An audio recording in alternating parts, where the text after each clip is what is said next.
Mulheres em Pauta. Olá, assinante. É um prazer recebê-lo aqui em mais uma edição do nosso programa Em Pauta, a sua revista eletrônica semanal na cidade de Anápolis. Hoje com o grupo Mulheres em Pauta Saúde, as especialistas, né? As profissionais da área de saúde da clínica SGB Saúde, que fica na Avenida Dom Prudêncio, no bairro Jundiaí, em frente, mas pertinho mesmo, ali da Igreja São Francisco. Vale super a pena você acompanhar o nosso bate-papo, não só de hoje, mas de toda essa semana, que nós estamos fazendo aí um alerta para a prevenção, né, do câncer de mama no Outubro Rosa, e entra também na época agora de novembro, que a gente vai falar, na verdade, tem as campanhas internacionais, né, a campanha do câncer de próstata dos homens, mas isso lembra o quê? Que, na verdade, toda a sociedade precisa ter uma qualidade de saúde, né? Qualidade de vida nesse trabalho preventivo, porque a gente não tem prevenção de saúde no Brasil, mas que a gente possa se conscientizar, cada um de nós, a trabalhar com essa prevenção para evitar câncer de mama, câncer de próstata, câncer bucal, enfim, todo tipo de câncer. A gente tem envelhecer. Todo mundo quer envelhecer, né? E envelhecer com qualidade de vida, né? Com saúde. Doutora Suelma Rodrigues, que é nutricionista oncológica, está conosco, vai trazer hoje mitos aí dentro da área da alimentação e explicar para mim e para você alimentação alcalina de alimentação ácida. Não perca, viu? Aqui no programa de hoje. Doutora Marilda Marques Barbosa, psicóloga, vai nos dar dicas também de como lidar com essa autoestima da mulher que recebe, né, o diagnóstico, né? Como lidar com tudo isso, essa mulher que é mãe, essa mulher que é esposa, filha, e que está no mercado de trabalho, de repente não tem tempo para ela e pum, vai ter que parar, porque infelizmente teve um câncer. E a doutora Cíntia Marques Barbosa Braga, odontóloga, que vai fazer também um alerta para nós dentro da área da saúde bucal e, claro, falar sobre a primeira semana de novembro, que trata sobre o alerta ao câncer bucal, a prevenção do câncer bucal. Tá vendo como é importante prevenir? Você que está nos acompanhando a semana toda já está entendendo um pouquinho, né? E, na verdade, o nosso projeto aqui é mais do que tudo isso, nada mais do que tudo isso, do que um processo educacional, né, doutora Marilda? Sim, a gente trabalha muito com a prevenção e eu gosto de estar sempre falando que a psicologia pode contribuir muito com esses processos, né? Porque junto da pessoa que sofre de uma doença, nós temos todo um aspecto psicológico que faz com que ela dê uma parada na vida e dê uma ressignificada nessa vida. Como é que eu estou vivendo essa vida e como eu posso fazer isso melhor daqui para frente. Então, trabalhar os aspectos psicoeducativos, preventivos, é fundamental, né? E a gente tem que lembrar sempre que informação é poder. Eu vou ter mais forças para evitar adoecer ou para enfrentar uma adversidade que venha com mais energia, com mais pulsão de vida. Às vezes nem você vai ficar doente, mas alguém próximo a você e você já vai poder orientar da melhor forma, né? Possível, exatamente. Por isso que a informação vem para contribuir a comunidade de uma forma geral, né? Exatamente. E no caso do paciente com câncer oncológico, não só ele vem com muito sofrimento, mas todo o contexto familiar. Desestrutura toda a família. Então, passa-se a ter que levar pacientes para os ambulatórios, para as químios, para as rádios. Toda a família se torna adoecida. Né? Também, né? Essa questão de levar o paciente, pega o paciente foi para aqui, o paciente passou mal, o paciente internou, né? Corre com ele para cá, corre para lá, leva no nutricionista, leva na psicóloga, volta no oncologista, volta no médico, opera. Então, assim, é uma peregrinação que esse paciente faz. E se esse paciente ele é um paciente que ele depende do SUS, a coisa fica um pouquinho mais complexa, né? A gente depende do setor de regulação, a gente depende do município. Então, mesmo que o hospital oncológico, a gente tem a questão do laboratório lá dentro, faz alguns exames lá dentro, mas alguns outros exames até mais complexos, a gente depende do município liberar, enfim, e aí a gente meio que fica na mão deles e esse paciente também fica ali, onde muitas vezes o tratamento desse paciente fica um pouco parado, a família fica desesperada porque ela pensa o seguinte: eu estou perdendo, né? Eu estou perdendo, E é uma guerra E mesmo. tá perdendo mesmo, né? E tá perdendo mesmo, porque de fato é uma guerra. Né? E eu costumo dizer o seguinte pro meu paciente, quando o meu paciente, às vezes, ele acaba ficando sem comer devido à quimioterapia, né? Nem sempre, tem pacientes que passam muito bem, obrigada, mas tem outros que ficam muito ruins.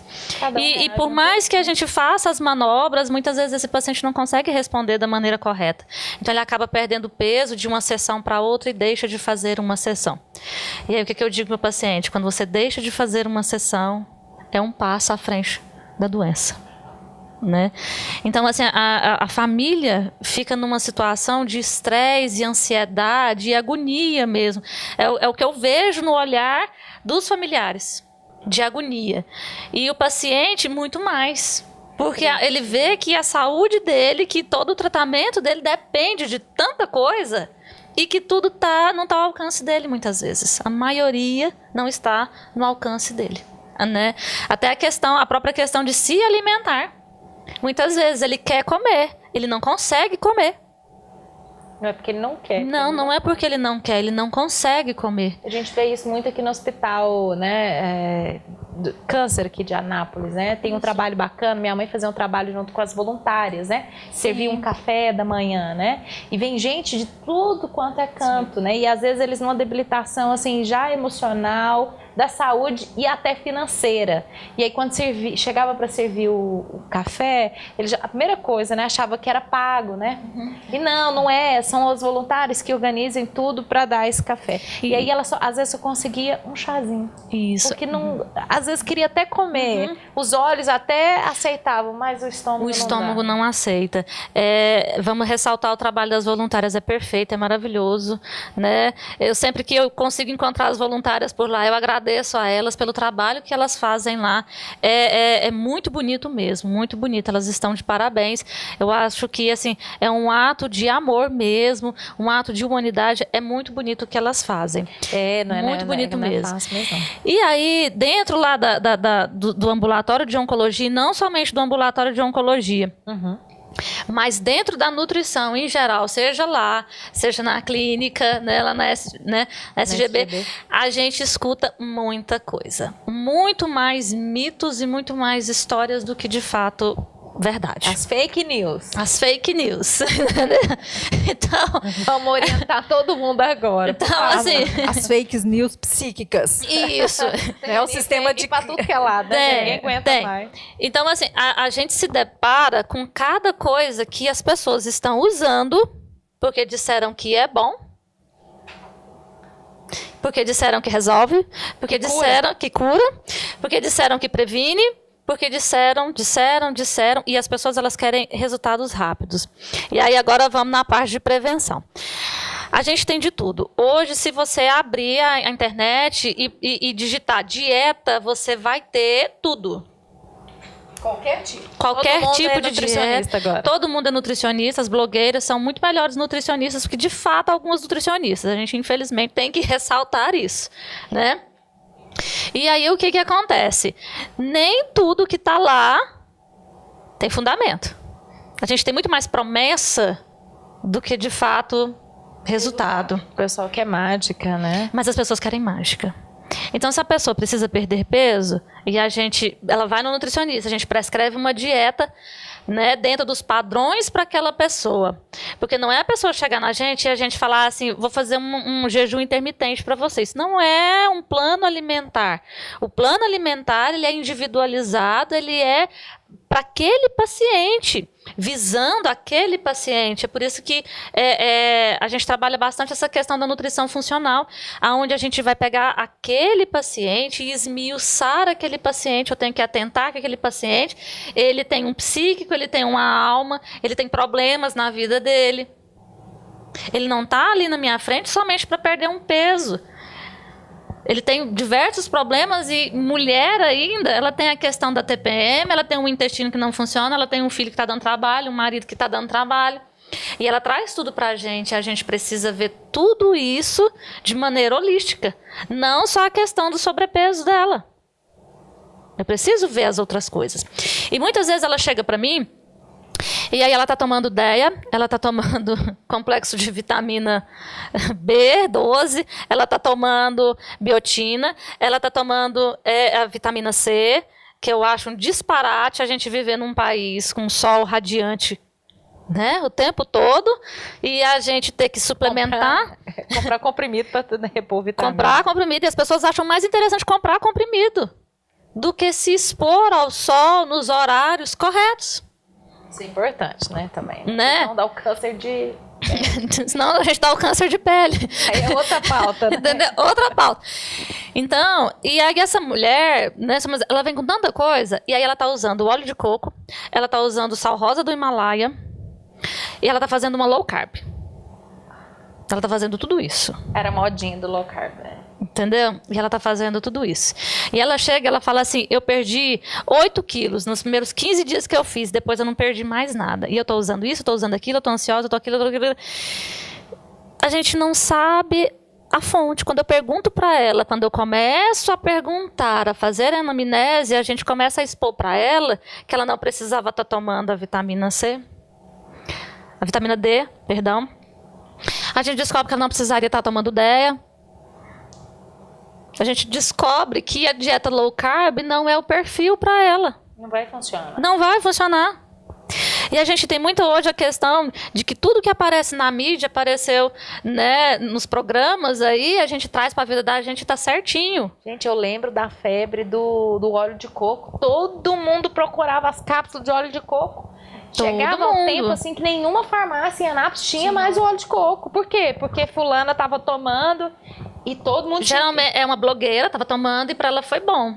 Não, aí todo mundo não tinha. Eu lembro, eu até procurei o óleo de coco, eu não achei. Aí tava todo mundo tomando, eu queria tomar também. Então, depois descobriu que não... Não, é uma fonte de gordura saturada. Outra febre que a gente tá nela agora é a questão do ômega 3. Ela teve um tempo, aí ela quietou, agora ela voltou de novo, né?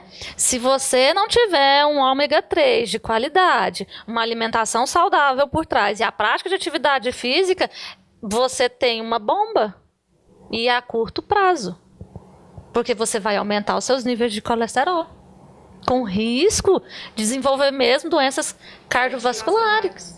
Aí que piora o negócio. Aí é que piora. Então, a outra febre é o sal rosa, gente. É mesmo. Todo mundo tá atrás do salzinho rosa. Sal rosa, sal negro, sal do Himalaia. São tantos sais que a gente já até perdeu. Qual a cor agora? Qual é a cor do momento? Arco-íris ali, entendeu? Né? Qual é a cor do momento? E aí, o que acontece? Vamos ressaltar uma coisa. Na década de 50, o governo, né, o Ministério da Saúde determinou que fosse feita a suplementação de iodo no sal. Por quê? Porque é o alimento que mais se consome, né? E é de fácil acesso. Por conta do quê? Por conta do bócio endêmico. Porque estava demais, todo mundo com o papão. O sal rosa do Himalaia, ele é rosa devido à quantidade em excesso de flúor. Não que ele não tenha vitaminas e minerais. Ele tem, sim, um pouco a mais do que o nosso sal comum do supermercado. O branquinho. Né? Mas ele não é acrescido de iodo. Pode utilizar? Pode sim, principalmente com a questão e o pensamento culinário. Ou para temperar uma salada, alguma coisa assim. Né? Mas para a gente estar cozinhando, fazendo o nosso dia a dia, a gente precisa dessa suplementação de iodo. Ainda mais a gente que mora aqui no Centro-Oeste, nós não temos acesso e não temos o costume, né? Porque tem muitas pessoas que têm sim o acesso, mas não têm o costume ou não gostam de estar consumindo peixes e frutos do mar, que é uma das maiores fontes que a gente tem de iodo. Então, eu já tive pacientes com problemas na tireoide e quando a gente foi ver o sal que ela estava consumindo, ela tinha tirado o sal, né, iodado da vida dela e já fazia 1 ano que ela estava consumindo sal rosa e aí ela começou a apresentar problemas na tireoide. Aumento mesmo da tireoide. Então, assim, são mitos que as pessoas vão pegando e vão trazendo para as suas vidas, não procuram um profissional e vai utilizando aquilo dali e a tendência nem sempre é dar certo. Porque o que serve para mim não serve para você. Cada um tem que ser um tratamento individual. Isso, a gente é um ser humano único, cada um de nós é único. As minhas células funcionam de uma maneira, as suas funcionam de outra, a Marilda, a Cíntia, cada um tem um funcionamento, cada um tem um metabolismo. Então a gente tem de tudo. A gente tem a dieta cetogênica, que sim, com relação à prevenção do câncer, ela tem fundamento sim. Como é que ela é? Entendeu? É uma dieta bem tranquila, né? E o contrário da outra, que é ácida, que vai deixar o meu organismo ácido, essa vai manter o meu organismo base. Né? Como é que a gente monta essa dieta? Avaliando esse paciente. Então é muito difícil. Eu falo assim, esse alimento para você vai ser ácido, para você vai ser ácido, para você. Então no que eu poderia pensar, a laranja é ácida e o limão vai ser ácido. Não, eles vão ser alimentos base. Né? Você fala que eles são cítricos, né? São cítricos, né? É ácido, tem um sabor ácido, um sabor, né, adstringente ali. Então você vai ter esse pensamento e muitas vezes não é. O que a gente sabe os óleos são ácidos. Melhor cozinhar com azeite. Quando você cozinha com azeite, você torna ele totalmente saturado. O azeite ele precisa ser consumido cru. Na salada. O azeite ele precisa ser de boa qualidade, né, o extra virgem, e a embalagem dele precisa ser de cor escura. Então ele precisa ter essas características para que de fato ele seja saudável. Levei o azeite para o fogo, acabou. Acabou a funcionalidade dele, né? Bom saber. Outra coisa que a gente tem muito, a questão das gorduras. Óleo versus banha de porco. E isso vem assim, já arrastando, já tem muito tempo, né? E às vezes vira uma guerra dos cardiologistas e das nutricionistas, porque eles falam uma coisa, a gente fala outra.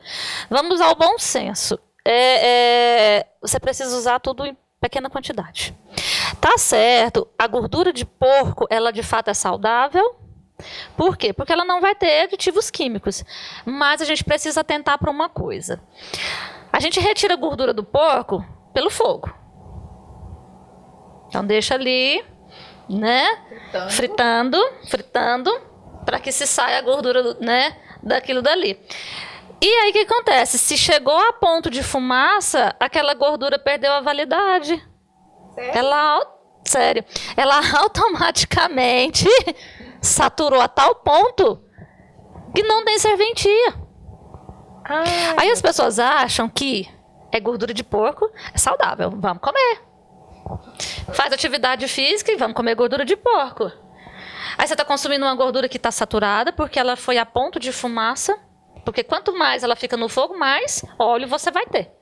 Mais gordura você produz. Então, não é muito difícil a gente achar gordura de porco que foi levada a ponto de fumaça. A maioria vai, porque as pessoas desconhecem essa questão. E é muito fácil essa gordura virar fumaça.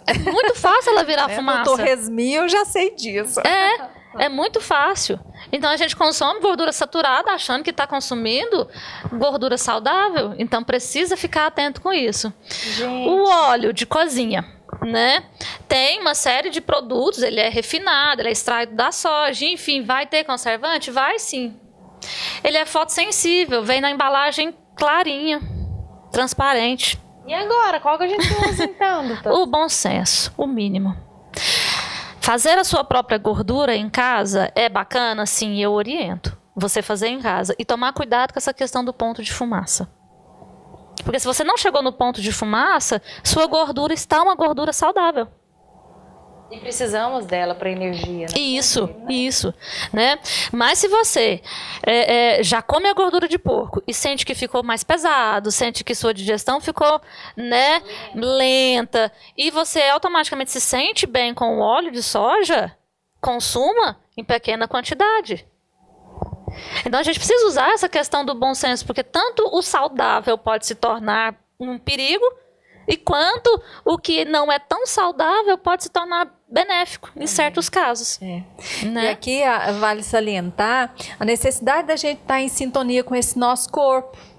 Saber o que ele se sente bem, né? E o que ele não sente. Isso, a gente tem que ter esse feeling de se conhecer. Exatamente. Porque quando a gente se conhece, você come algo e vê que, opa, Ficou bom, né? Não ficou bom. Peraí, volta que deu errado, não é? Voltando ainda na questão das dietas. A dieta low carb.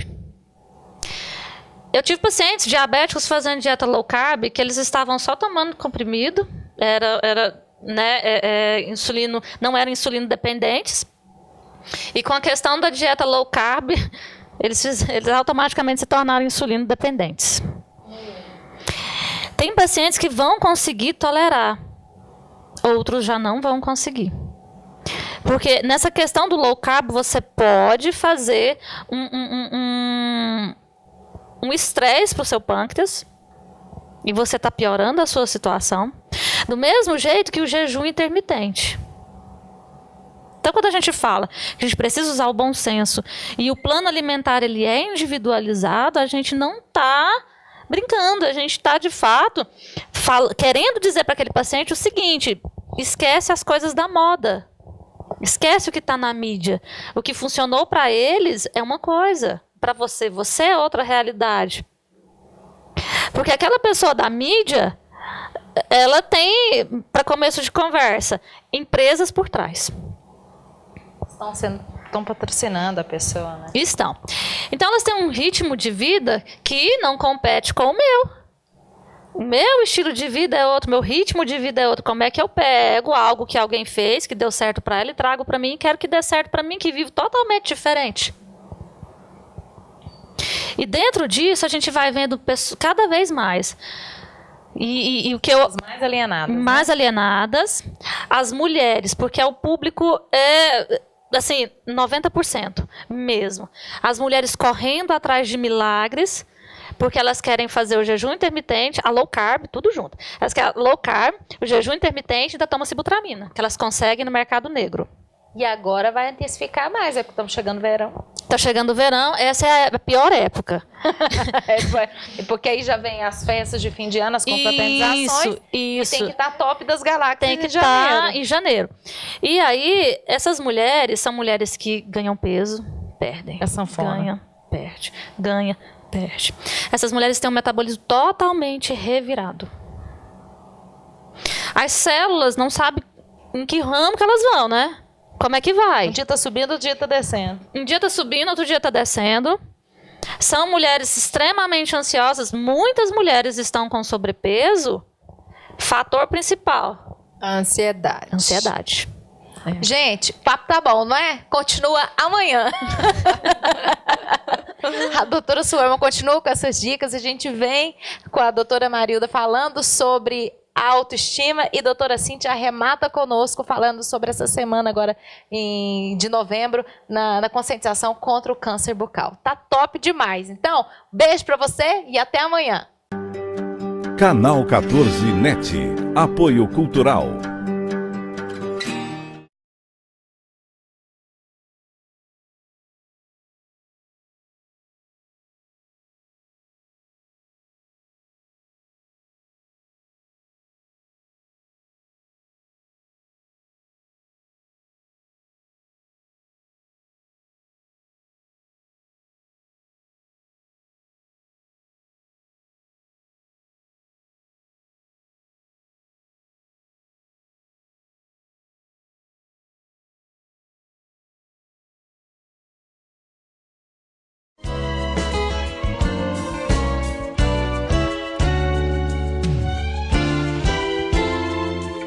Mulheres em Pauta.